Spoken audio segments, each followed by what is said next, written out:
Now we're starting with our next talk by Dr. Shantla Hegde. Thank you for joining us today, ma'am. So I would like to just briefly introduce Dr. Hegde to the audience here. Dr. Shantla Hegde is an associate professor and consultant to the Neuropsychology Unit and to the Department of Neuro Rehabilitation at the National Institute of Mental Health and Neurosciences, NIMHANS.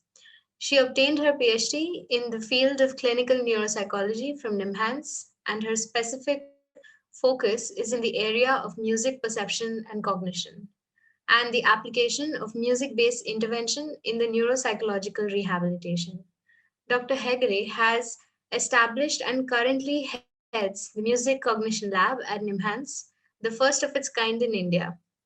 She was nominated for the Young Researcher Award by the Society for Education, Music and Psychology Research in 2012. She's also a musician, a vocalist, trained in Hindustani classical music, and has composed and sung for a music CD named Uma Sahasram. She continues to learn under the guidance of Srimati Bhati Pratap. Thank you so much for being here, ma'am. We're really glad to have you here with us. We look forward to your talk on neuromusicology. It's a very interesting, very unique topic. And I have been watching your talks personally since I first saw your talk in Cognitalks in IIT Gandhinagar. And since then, I've been mesmerized by all of your talks. And I really hope that a lot of other students would also feel the same today. Uh, I invite you to take over the platform now. So let me share my slide. Just one second. You have made me the host. Yes, I suppose so.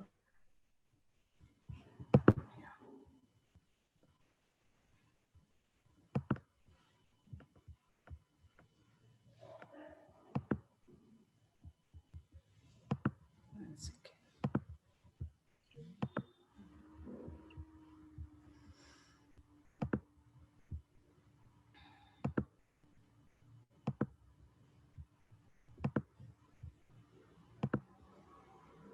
Yes, now we can see a screen.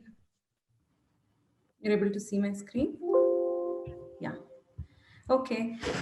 Thank you, Shreya, for that warm introduction. And, it's always a pleasure talking to young students of neuroscience. And I must put a disclaimer that some of my slides may be repeating for you because I thought the whole concept is to, motivate youngsters to take up neuroscience and to give them an introduction to this field of neuroscience and music and even neuropsychology, the field that I work day in and day out. So pardon me if some of my slides or my concepts are going to, I'm going to repeat myself for that. But thank you so much. I really appreciate the whole team because this very idea of encouraging youngsters into the different fields of neuroscience and related disciplines is just amazing, because many a times, even as when I was young, I had to actually in those days we didn't have so much of Google search, so we had to go to these alumni groups and meet seniors and get to know about different fields, or so it was not as easy as perhaps it is today to kind of get a hold of this interdisciplinary perspective so quickly. And this platform is just amazing, so thanks for that. And for the next 30 minutes or 40 minutes, I'll take you all through the very fundamental question that neuropsychologists, psychologists, neuroscientists have been trying to understand, and that is the human brain.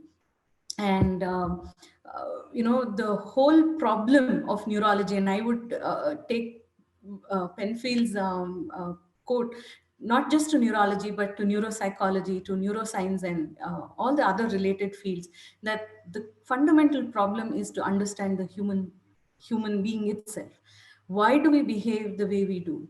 One, of course, is in the realm of what we would generally call as normal behavior. But as a clinician, because I'm a clinical psychologist first, and then a neuropsychologist, and then comes neuromusicology research and interest. But the fundamental question is, why do people behave the way they do? Sometimes it is adaptive in nature, sometimes it is maladaptive in nature. And And what is maladaptive, we consider it more from a clinical perspective and either diagnose them and help them and treat them. But it has always intrigued whether what is abnormality and what is normality, and the very fundamental question of the behavior itself and what is the basis of it. Today, of course, we talk about it so obviously, so as a matter of fact, that of course it's the brain that matters a lot, and it's the brain that is the seat of all these functions and behavior. But it wasn't so earlier on. So people had to kind of, it's like groping around trying to understand. If you look at this elephant and the blind people trying to look at and understand how did the brain function, what is this behavior all about, the question of mind versus brain. So I will definitely not touch upon the Indian tradition system, because of course people would argue saying that we did know that it was the brain, and there's a lot more philosophy into it. And the history of psychology or history of neurology, psychiatry are all like, disciplines that I would call them as siblings, and they were all overlapping. It wasn't that psychiatry was a different discipline. It was under the domain of neurology for a very long time, and there was no such subject as psychology about a couple of hundreds years ago. It was under the realm of philosophy, but the whole question but remained the same, and that is to understand human behavior. And initially it was, of course, there were different hypotheses that were put forth. Was it the brain? Was it the heart that was the center of the functioning? And it was only, brain was just a cooling agent. It was like a radiator, and all the senses were through heart. And Hippocrates, who's the father of the modern medicine, of course, did talk about music also, and not just trying to understand the other processes or other senses. But he also observed that there is something here. This is the brain that controls the opposite side of the body. That's called as a contralateral control that happens. So for a large part, the studies were mainly lesion studies. That means there are no neuroimaging like how we would do now, send the person into the gantry and visualize what's happening in the brain, which oxygen bolt signals are we getting, or MRI signals that we are getting. But it was to observe the patient, and after the post-mortem analysis that would happen and correlate with the lesion in the brain and to the behavior. And that was true even till 1800s and the early 1900s. I'll come to that quickly.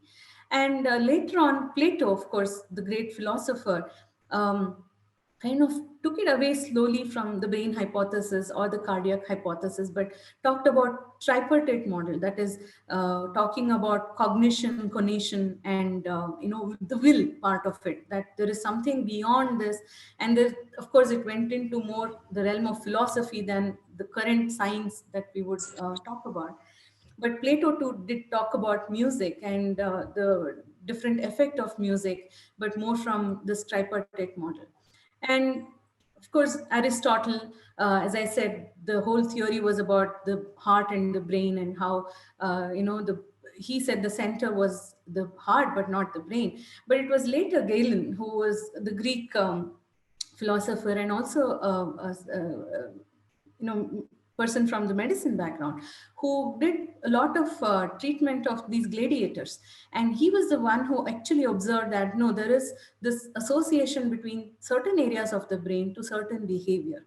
And he took a lot of in-depth understanding about, okay, this interrelationship between what today we call as localization and lateralization. That means there are certain area of the brain that control certain behavior, and it could be the right or the left hemisphere, and so on and so forth.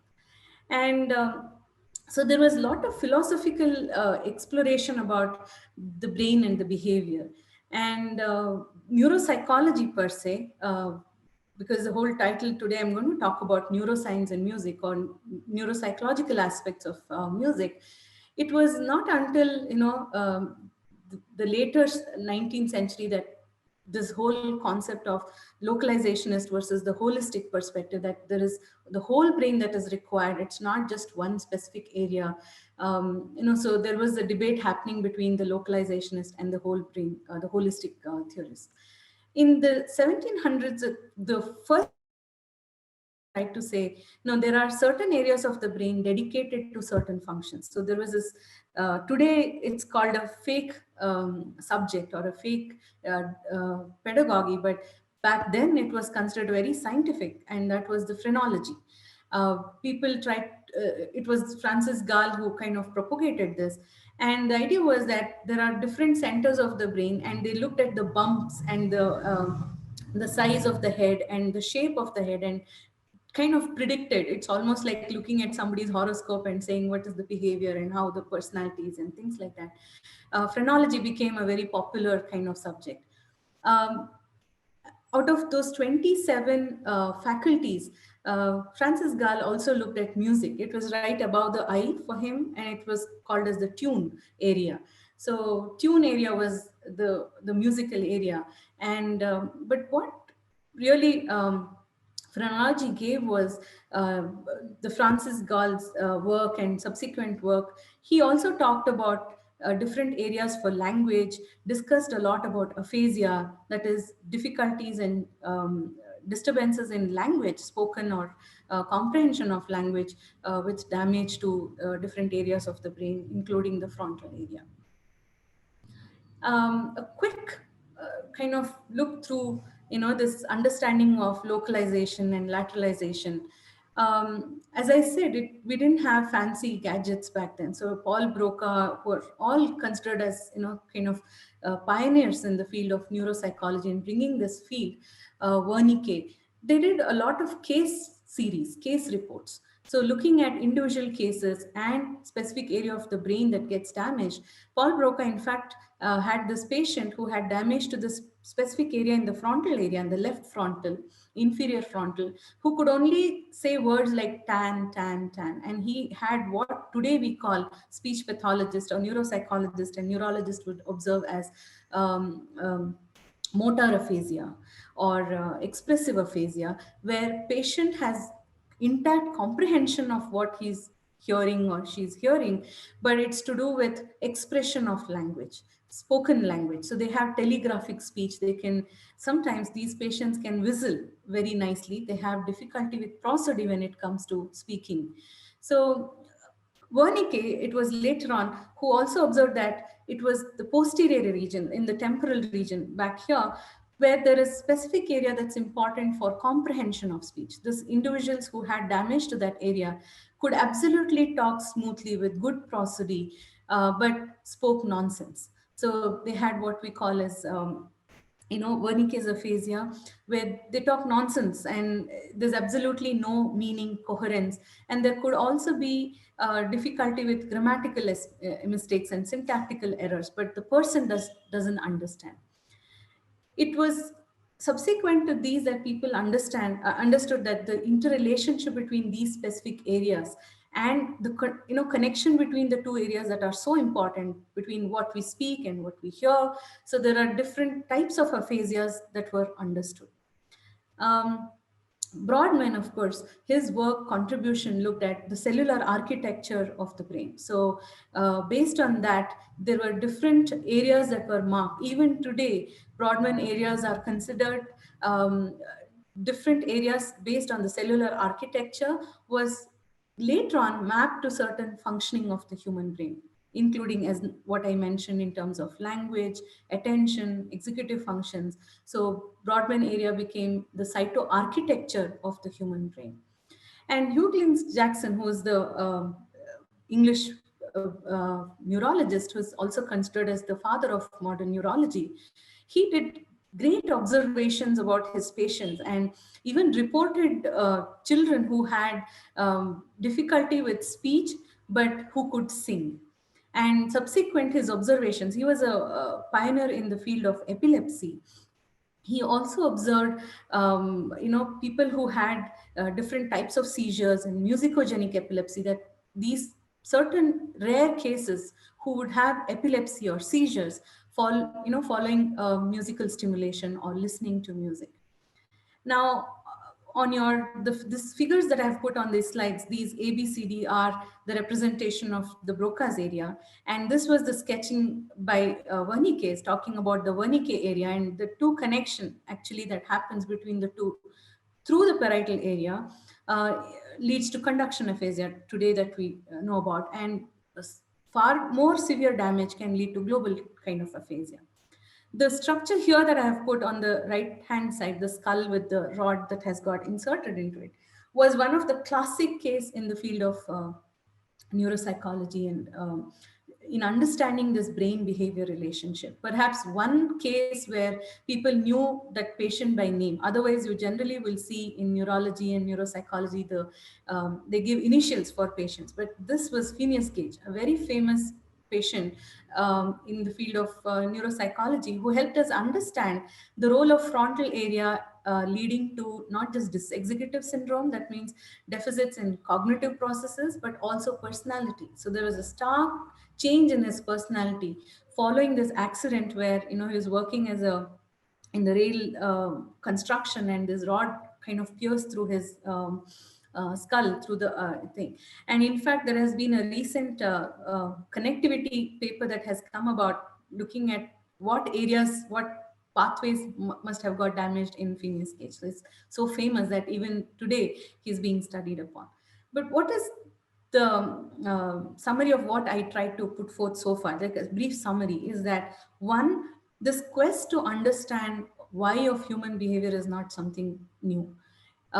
Philosophers, psychologists, neurologists, psychiatrists, I mean, everybody is trying to understand human behavior. And the seat today, as we know, yes, it's the human brain. And it's a huge elephant. And today, of course, the key to understand the functioning of human brain is multidisciplinary approach. So you cannot just say, I will just look at it from one window and then say, I will understand the human brain and behavior. The other thing is, there were people who tried to propagate localizationist view, which is true even today. Even today, when I see patients, we do look at if there is specific damage to a given area leading to correlating to changes in behavior, like the classic example of Broca's aphasia or Wernicke's aphasia or dysexecutive syndrome or memory deficits and so on and so forth. But what is also important is this holistic approach that we know about in terms of, in terms of the connectionist model. So it's not just one area, but it's almost like a team effort that happens. So there could be one team leader, but there is a whole team behind this person who kind of work in tandem in leading to the behavior that we observe. Now, coming to music, as I said, all through this research that happened in the field of neurology and neuropsychology, there were case reports of musical deficits also. Starting from Aristotle to Plato to, as I mentioned, about Huggins Jackson's.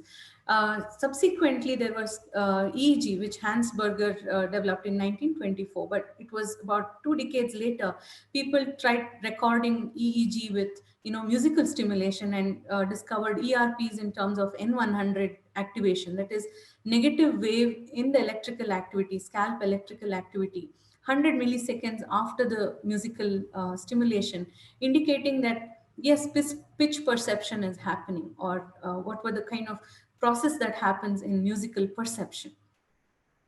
Now, the major question, however, people have asked is, does really music have any role to play in our lives? Is it like language? Because I will show you a quick picture of how research in music has actually kind of grown exponentially in the last 3 decades. But prior to that, you have only case reports or these kind of lesion studies or clinical reports that have been put forth. So the biggest challenge for neuroscientists who have been interested in understanding music, just like language, its music is also universal behavior. It's ubiquitous. The question has been: is it really? Does it have any role to play, or is it just mere a spandrel for language development that happened from an evolutionary perspective?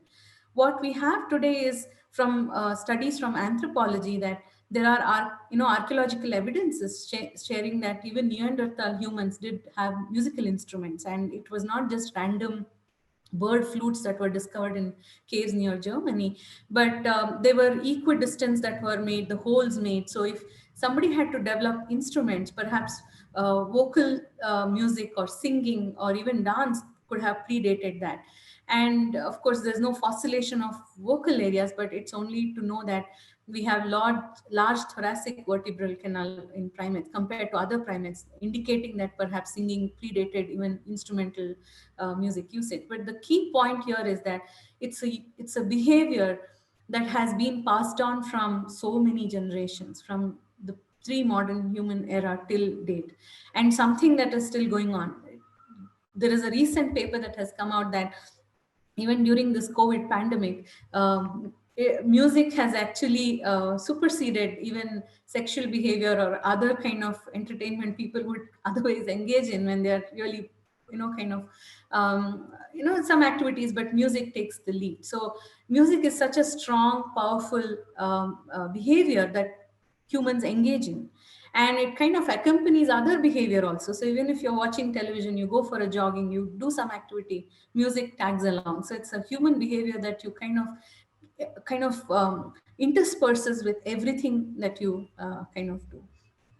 So one is, yes, music is a biological phenomena. It is not like how, if I were to ask you if this particular seminar was live, I would have asked how many of you are trained in music. And if some of you raised your hands, but if I ask how many of you listen to music, my guess is 99% of you would say I listen to music. And if I say, are you musical? How would you rate your musicality? Some of you may kind of be shy saying that, no, I'm not good with music. But if I were to sing very badly a known tune, many of you would frown your face and say, that's what I'm saying, that it's not about, it's like on a continuum. So it's not that uh, you don't have musicality. People do have musical ability and musicality in them. So it's just like language. Some of you may excel, some may become poets, some may become literary persons, some may become scientists, some may become musicians, but all of us have this basic ability to perceive, to process, and to engage in music. And that's why music is so universal in nature. So what we know today is that it's not as simple as I mentioned in terms of language or music or just localization, is that this area is for this cognitive function and that function. With the current Human Connectome project, what we are understanding is that this is just like a complex universe. It's still enigmatic. We still do not know so much about human brain and behavior. And I can vouch and tell you as a clinician, I might say I know these, this kind of clinical condition or that clinical condition. The symptoms may seem to overlap between the clinical condition, but each individual is unique in the way they recover, in the way they overcome their clinical condition and pathology.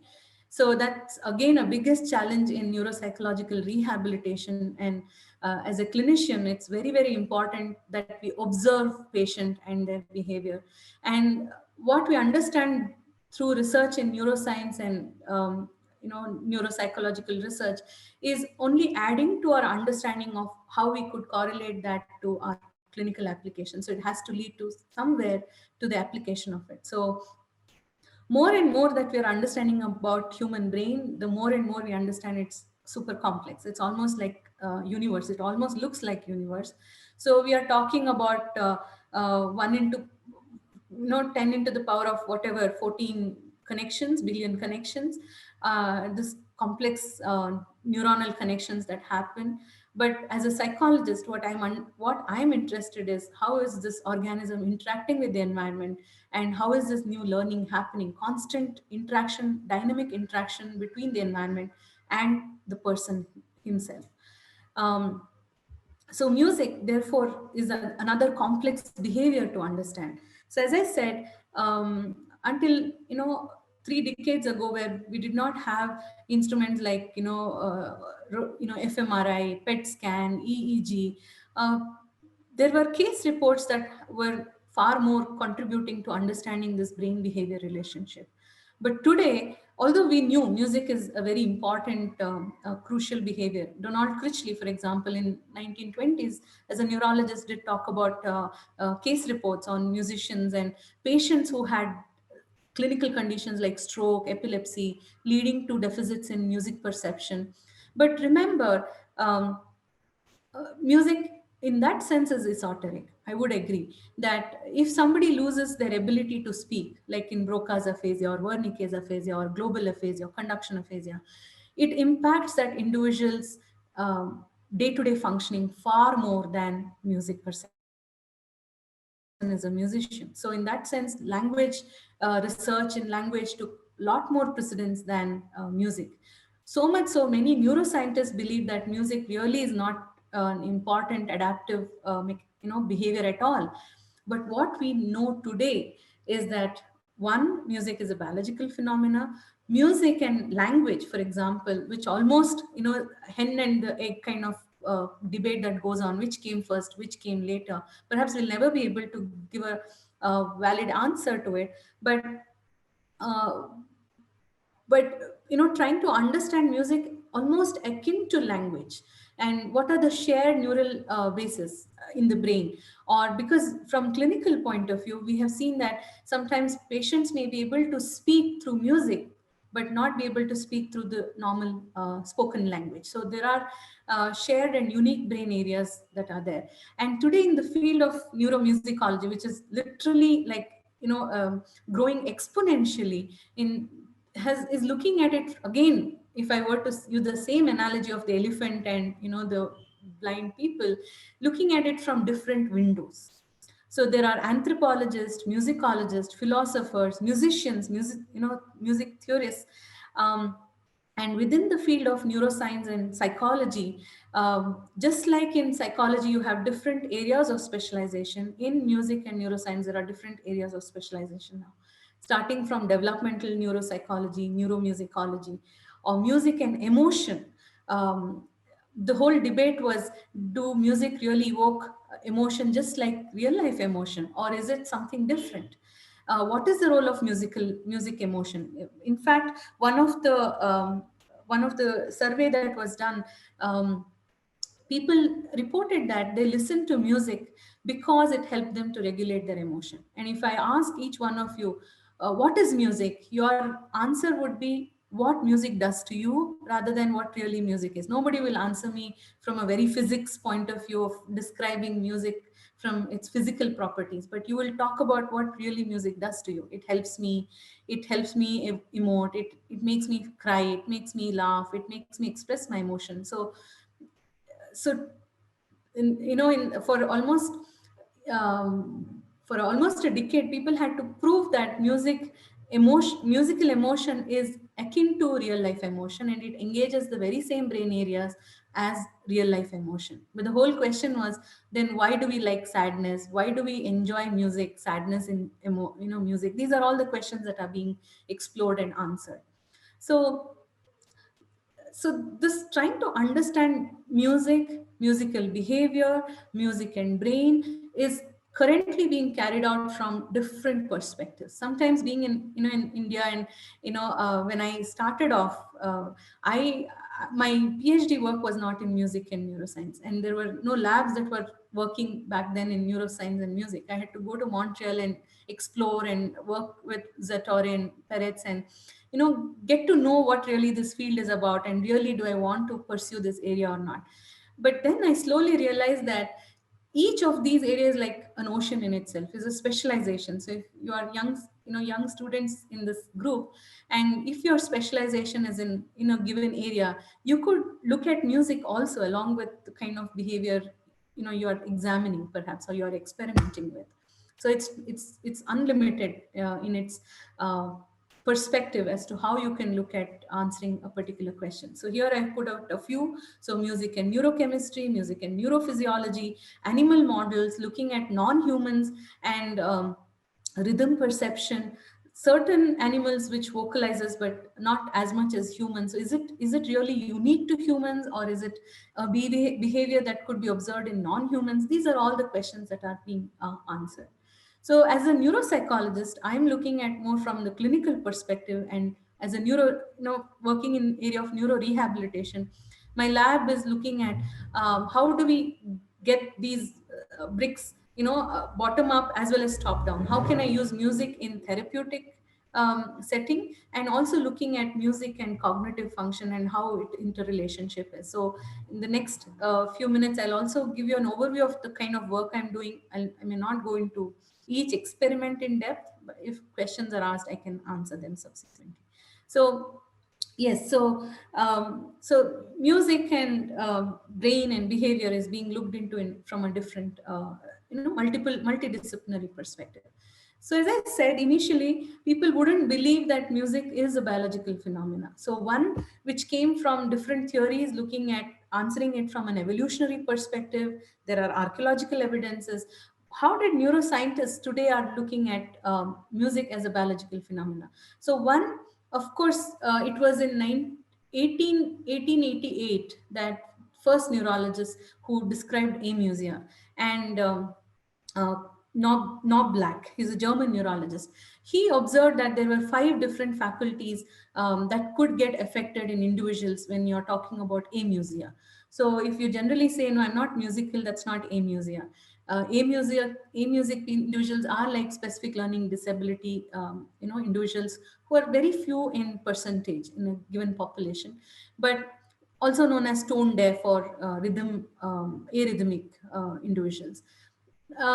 The 5 faculties were motor faculty, perception, different categories that were made, which isn't really true. I mean, not considered in the current perspective, but and then the other one was as a congenital condition, absolute pitch, which again is a rare condition. The debate in the field is whether it's congenital condition or is it through ear training. So if you start ear training at a very young age, especially in Western music, not so much in Indian classical music or traditions which have relative pitch, that means you have a tonic note which can vary. Okay, you can make any pitch as your tonic note or sa re ga ma, do re mi fa sol la ti. But in Western classical tradition, where you have frequencies, certain frequencies assigned to certain pitch, like A sharp, F sharp. So if you train children at a very young age, is it likely that they can also gain this absolute pitch ability? But absolute pitch and musical proficiency is not really correlated. So it's not that somebody has absolute pitch, they'll become great musicians. Not really. So the other set of research studies that are happening is, as I said, from a clinical point of view, in acquired conditions. So looking at following head injury or epilepsy or stroke, how neuropsychologists and neurologists try to understand what is the area of the injury and what is the consequence on the behavior.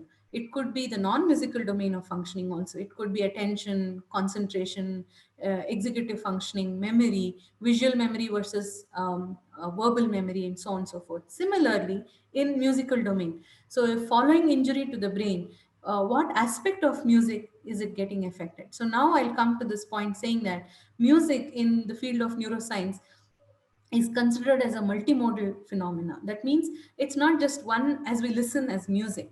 It's almost like it has multiple hierarchical features like pitch, tone, even with rhythm, there are multiple hierarchical features which are brain processes using different areas of the brain. But ultimately, how we perceive is like what we perceive as music. But damage to certain specific areas of the brain can lead to damage to that particular processing of that modality. It could be that the person has deficit in rhythm perception, but other melodic perception is perfectly fine. Or the person gets the lyrics right, but the tone is he or she is not able to recognize.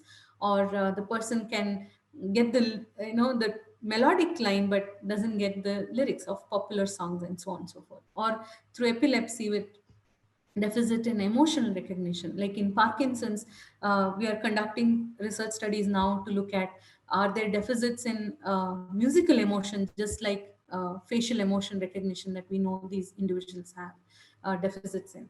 Um, of course, with advancement in technology, like as I said, you have PET, EEG, MRI, the latest, where you have the luxury now to study not just normal individuals but also expert like musicians who would have spent so many hours practicing and spent so much of time acquiring this skill. So they are considered as a role model to understand what is the impact of this specific training of music onto the brain. Is musicians' brain different from non-musicians who have not been trained? Or musicians, if they are trained young, are they different from when they're trained as adults? Or children who start learning music at young age, and longitudinal studies looking at what are all the changes that might happen, not just in their musical domain or the brain functions, the brain structure and the functioning of the brain, but also does it have impact on other cognitive functions? So that's the crux. So here is a graph. Of course, it has up till 2010, but if you see from the 1940s, there, if you looked at PubMed search, this was done by Michael Todd and Donald Hodges in their music recently published book, Oxford Handbook of Music and Brain, um, that in the by 2010 there were like 2000 odd papers that were coming out every year on the PubMed. But it's it would have perhaps increased few more thousand if I were to do one more search on PubMed now on music and brain. So coming to this point, as I said, this whole debate on music and language, perhaps that's where neuropsychologists and try to kind of understand music. Even today, frankly, in few years ago when I started saying that I want to work in the area of music, it was not easy. People said, "Oh, are you going to do music therapy?" I said, "No, I'm going to do music and cognition. I want to look at music as a cognitive process." It was hard for me to make people understand that music need not only be therapy. Of course, it's an important domain, but also music as a cognitive process. So you're using music as a tool to understand the human brain, just like language. And we do know in the field that music and language almost competes, and people try to ask, is music is like language, music is using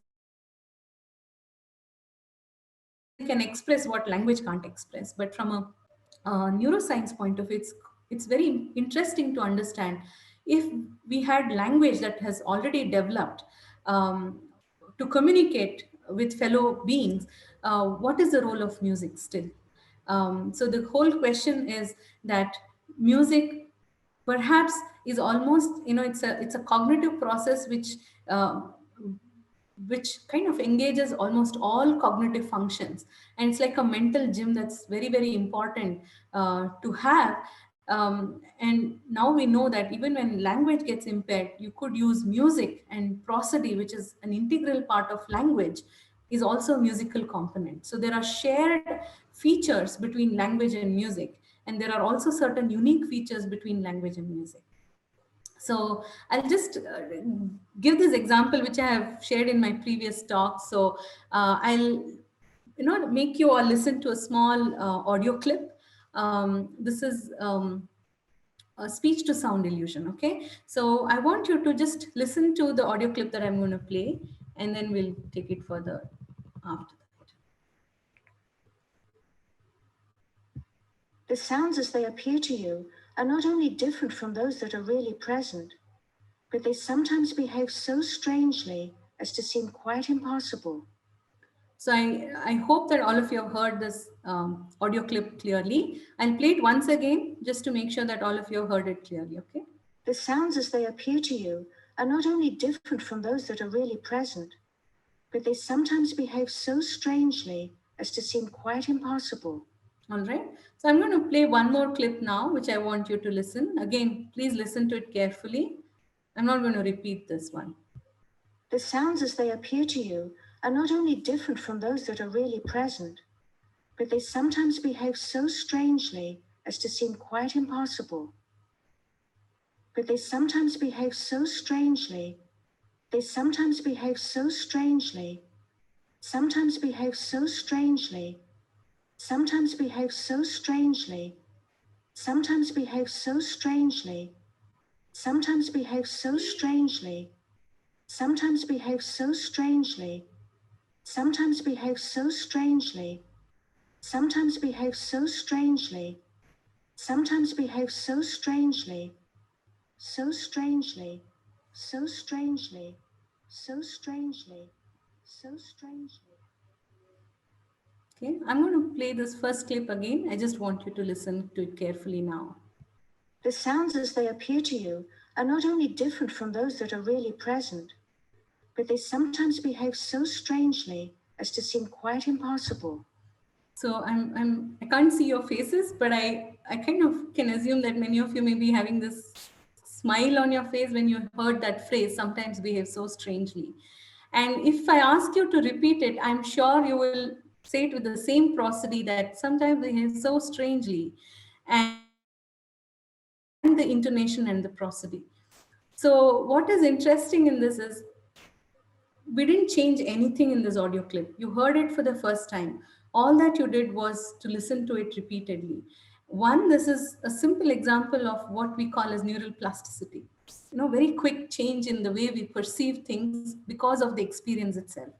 And two, this is a classic example, which in fact Diana Deutsch herself, who actually uh, made this experiment, who has worked extensively in musical and in illusion. I would encourage all of you to please read up her work, and there's so many examples of auditory illusions that she has created, and she has worked upon.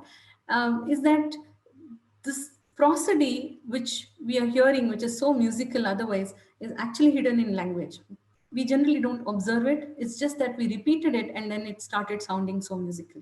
So, in fact, Diana Deutsch, while recording for her audio book, she chanced upon this on musical auditory illusion, that she chanced upon this and did an experiment on college students. They what they did was a group of students who heard this repeated version and a group who did not repeat the version. Okay, so I'll play that. It's a clubbed audio clip of all the students who reported this sound. You will know who heard the repeated version and who did not hear the repeated version. Sometimes behave so strangely.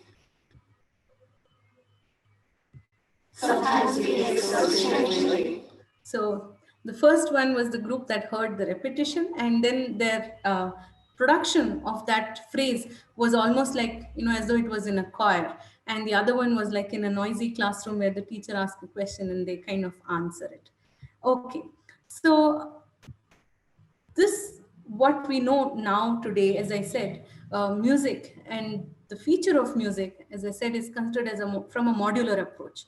So there are different features of music, and prosody is one such which overlaps with language. And there are so many studies that are being now done to look at syntactical processing, rhythm and language processing, how crucial is rhythm in different languages, and how perception of rhythm is important in language acquisition. So a lot of developmental psychologists, neuropsychologists studying this concept of musical features, rhythm perception on language development.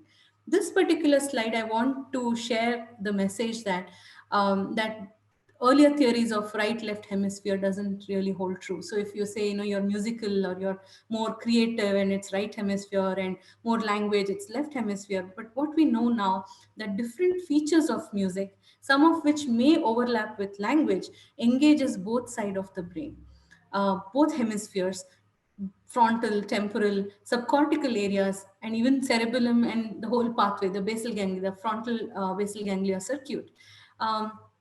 And the limbic system, which is so crucial for emotional perception. And as I said, there are studies being done to look at the neurotransmitters and changes in the brain neurotransmitters while listening to music that one really enjoys and likes, where you have goosebump feeling. So dopamine release that happens. Nucleus accumbens, the area which we call as the reward center of the brain, that gets activated when you listen to your favorite music. And perhaps one of the reasons why musical memories are so strongly etched in human brain, the rhymes, the songs that we heard when we were young, is something that will not get erased so easily when we are talking about degenerative condition. And how music, therefore, is now being used as reminiscence therapy. That means to evoke autobiographical memory in degenerative conditions. So basically, the take-home message from this slide is that, one, it music is one such activity which engages a whole lot of brain areas. So it's almost like this, where if you think of each of these thread is like component of music, but ultimately you are hearing it as one component. We really don't think of music from this angle. We just assume, like, music, we take it for granted that it's just one of the cultural, socio-cultural phenomena, but not really from a biology or a neuro scientific perspective. And today we know that it has multiple pathways. So today we don't just talk about the brain area, but also the pathways, so different areas and the connections. So many, one of the caveat or the lacuna in the research that has happened so far is that, I mean, it's the methodology and the tool that you use. So experiments have to be done with certain care and control for confounding variables. But the challenge is using ecologically valid music. So many of these experiments may use small excerpts of tone, pitch, rhythm, or computer generated MIDI sounds and all that. But the biggest challenge has been, is this really music? So we should understand how dynamic changes happen while we are listening to music in real time. So the challenge is to see ecologically valid studies that are to be done in the years to come. So one, of course, the auditory pathway, because it's an auditory stimulation and that happens, and basic acoustic features that happen. The other is musical syntax network. So what we see is that, as I said, the structure is hierarchically placed. Of course, certain features and perception of those features, processing of those features does come about with formal training. So therefore, musicians are considered as a different population in this field of research. So for neuropsychologists, when we do research studies, there are two approaches. Okay, I'll quickly kind of go back and forth from neuropsychology and neuromusicology. Pardon me, because I feel I want to motivate you for all these fields. Is that one is looking at clinical population and comparing them with a matched control group, healthy population. That means they do not have this clinical condition, and you're looking at what are the differences that are there. The other is purely clinical approach, pre-morbidly how this individual was, what happened to this individual after the injury or after the clinical condition was came about. There is another perspective from more research perspective. This comparing with the healthy control that happens is a normative data. So you get a pool of individuals and take their cognitive profile, and you look at the mean SD and the distribution, and then you compare your population as to how deviant or how close to this normal population they are with.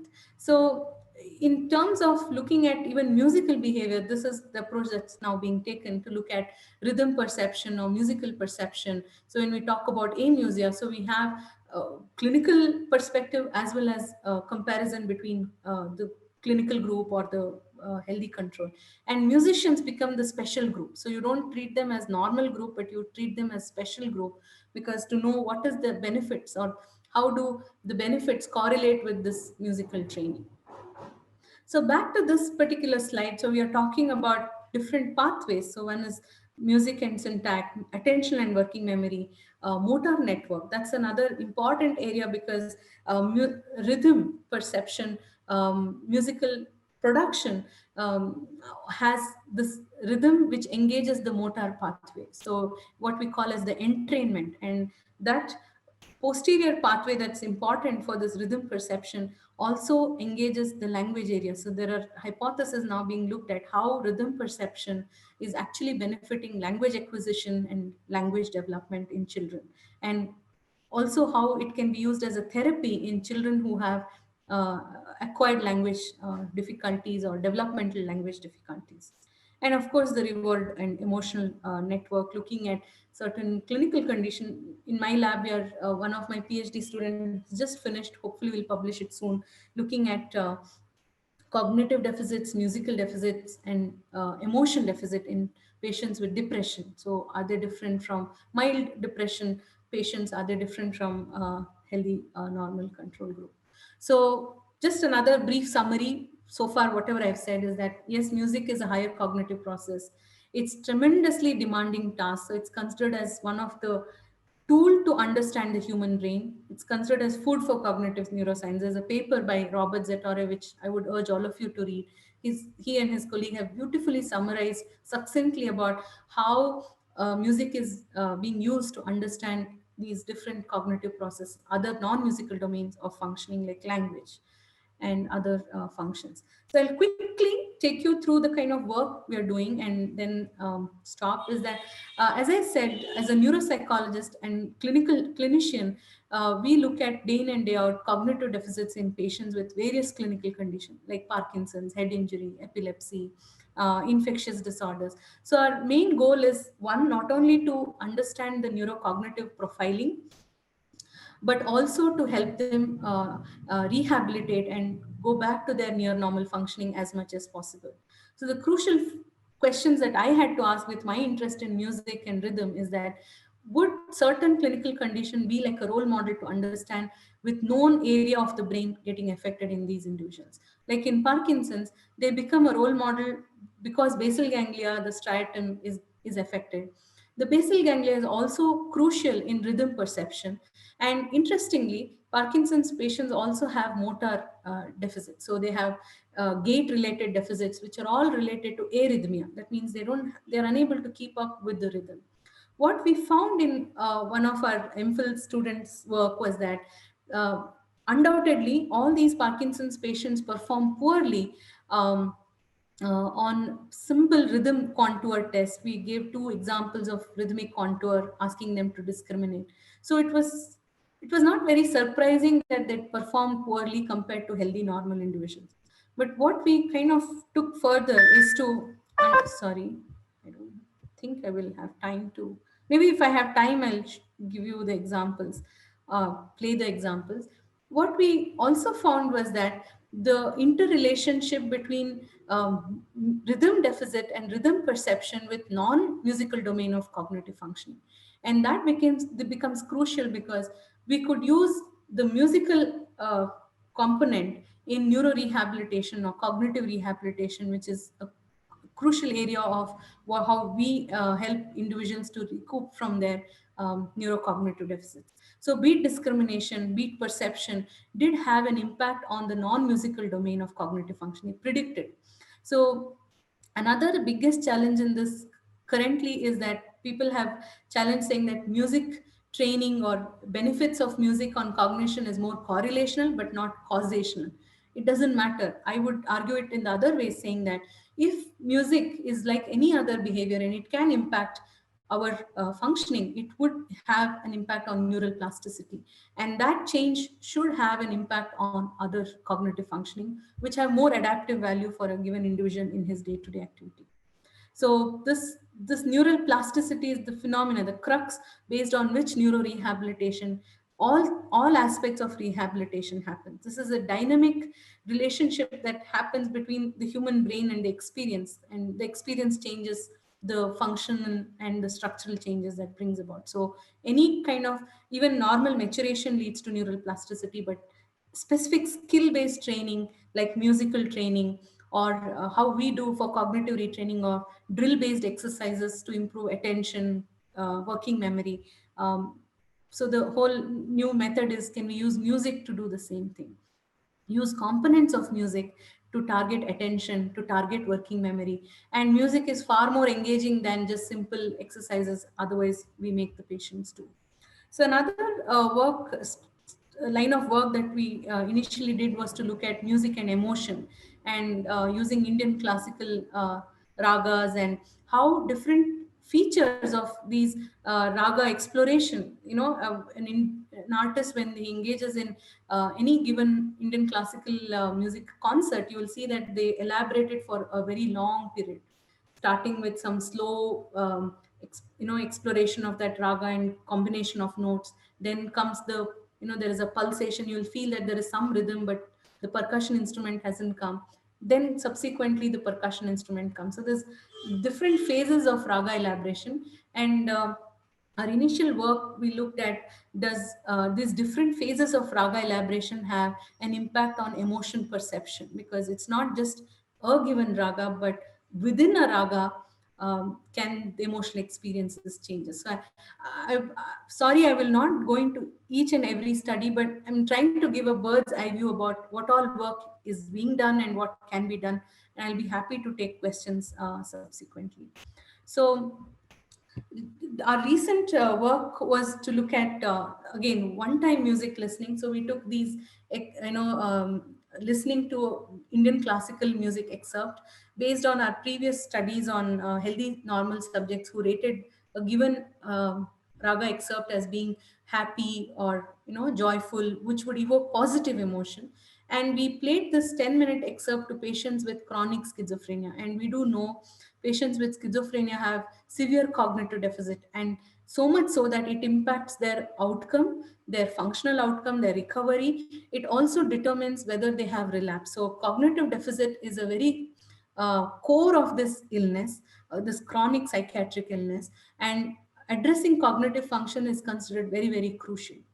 And in this, pilot study that we did, we found that by making them listen to music for a given time, a short period of time, did impact their attentional processing. So we did an ERP study, and we made them perform a oddball paradigm. This is the classic paradigm that is used in event-related potential studies. So they're supposed to tap on a particular sound or a event that doesn't come so frequently amidst certain stimuli that comes frequently. So to give you an example, imagine there is a 1,000 frequency sound and a 2,000 frequency sound. The 2,000 frequency heard sound is infrequent and the 1,000 is frequent. So every time the 2,000 hertz sound comes, beep sound comes, the person has to tap a button. And what we record is to look at this as soon as a stimulus comes, how many milliseconds prior to that there is, there is an ERP wave that comes, either positive or a negative wave. P300 is a classic wave that is understood to look at attention allocation, attention. So what we found was that by after listening, so this was a design that patient themselves became their comparison group. So they did one group of patients who got music first and then the rest and the recording, and the other group who had rest, then the music. So we counterbalance the design. And what we found was that this is, as I said, an indication. Further studies on larger population has to be done. What we found was that there is amplitude increase in their P300 across electrodes, and especially in the temporal region, which is again the auditory region. Often you will see P300 changes happening in the central PZ, CZ regions. And this was just a promising results that we found, and we are hoping to do a lot more research to understand further. As I said, the whole question that people are now trying to understand is, does musical training have near and far transfer? So one is improving, giving musical training or engaging people in music may have benefits on auditory processing and musical domain. And that's what has been found in musicians. They have better plenum temporal, larger plenum temporal or corpus callosum. Instrument matters. What kind of instruments do they play? Accordingly, there are structural and functional changes. The biggest question is, are there far transfer? Does it translate to other cognitive domains? And a recent work by Saike Louis have looked at the superior longitudinal fasciculus, the SLF, the band of fibers that connect from the frontal to the posterior region is known to be far more larger compared to those children who did not have musical training. And this group again was matched according to their IQ, their education, their background, their socioeconomic background. So many factors which often plays as a confounding variable, especially in psychological research. These are the challenges. Unlike in very lab-based experiments where you can control for so many variables, biggest challenge in research studies in psychology. So there is whole debate that's happening now. As I said, that the translation should happen with therapy. I'll quickly take you through that briefly, that the current music therapy has been there. It's an age-old phenomenon. The therapeutic benefits of music has been known. The only challenge is, why should music benefit? What is the process is the question that is to be answered. So the current school of thought, which is taking the lead or is becoming a lot more popular in that sense, is the neuroscience model. There is, of course, different schools of thought, as I said, the psychoanalytic school, the humanistic school of thought in music therapy. But the neuroscience model looks at music, as I said, as a neurocognitive process, and how these different methods or components can be affected in different clinical conditions. So one thing that you must differentiate is what's called as therapy versus something being therapeutic. So when you say therapy, it has to be done by a trained clinician or a trained therapist, because you are targeting certain specific goals in a clinical setting. Something being therapeutic, you can always say, listen to music, eat good food, enjoy, certain positive things that you do may have therapeutic benefit. But therapy is when you have the clinical approach. So the other work that in our lab we are looking at is this listening to music. Does it have any benefit in patients who undergo spinal surgery? Does it have impact on their cortisol levels? What we found was cortisol is finicky. It's very challenging, especially when you want to control in a clinical setting in a huge institute like NIMHANS, where we have surgery happening at different time points in the day. Controlling for that was a challenge. But what we found was subjective evaluation of anxiety and pain was reduced in this double-blind study, where patients who underwent spinal surgery got music listening. We also did a pilot study on looking at listening to music in patients who have diabetes. It's not just a lifestyle disease, but also engages the hypothalamic pituitary axis, because lifestyle, the stress can actually worsen the condition and can continue. And the biggest challenge in lifestyle diseases is that patients who have diabetes are at risk for micro, micro changes that happens, atrophies that happen, and degenerative conditions like dementia. So we found that even short-term intervention in these patients who have lifestyle diseases can also have impact on their neurocognitive function, like improving their attention and working memory. But all these studies are to be replicated on larger studies. So the final one slide that I want to put forth is that one, at the crux of it is in understanding in music and behavior, and music and intervention is definitely the unique quality of the human brain, that's neural plasticity. So whether you're talking about language, you're talking about music, as or different cognitive processes, ultimately you're talking about this unique ability of the human brain to adapt both structurally and functionally. Second, whether music, one, has helped us understand the human brain itself. It's helping us to understand human brain from a different window. So if again go back to that example that I gave of the huge elephant, so you're looking at human brain from another window. And within that field of music and neuroscience, there are again multidisciplinary approach that's coming about to understand the human brain, music as a behavior. And another whole field, as I said, the top-down approach that's happening is using music in the therapeutic setting. And in therapy, of course, the research that's happening to understand what are the changes that happens at neurochemical level, neurotransmitters that changes, activation of these different non-musical domain of cognitive functions, and the far transfer of those functions on more adaptive functions of a given individual. These are the things that are currently being explored. And the other biggest challenge is to do research studies using more ecologically valid and cross-cultural studies. So that's another area which is just coming about. There's a lot more to do about cross-cultural studies, just like language, different languages, dialects, and how it impacts the human brain. So I'll just summarize now with whatever I mentioned, is that yes, music is a powerful tool to study the human brain. It's a ubiquitous biological phenomenon. It's not just today considered as a socio-cultural outcome, but it has strong biological basis to it. That's why it is so universal, and everybody has musicality in them. It's definitely a higher order cognitive process in itself, with hierarchical structures and other features. And it is known to facilitate neural plasticity. So it has powerful impact when we are talking about from therapy point of view. As I said, near transfer and far transfer, there's a wide whole field that needs to be a lot of research that I'm hoping that in the next 2 to 3 decades that will happen for us to understand about music and language and the human brain. Multidisciplinary is the key. So there are many students who write to me and who ask, the first thing I ask is, what is your area of specialization? Don't leave that specialization. Suddenly psychology seems fascinating and I'll jump to psychology.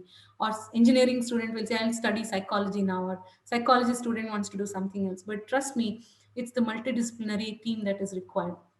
As a psychologist, I'll never say I'm the expert in image analysis, neuroimaging analysis. So we need to come together. So whoever you are, whatever area you're studying, if music is been there in your life, you've been trained in music, look at it from the subject that you're studying now and specialize in that. And then have a team where you'll, as I said, looking at it from a multidisciplinary approach. So it's a exciting journey ahead. So I'll thank all my team members, my lab. This is just some pictures of my lab where it is in NIMHANS, and my collaborators, my mentor for the India Lens Welcome project. We've just initiated looking at patients with Parkinson's.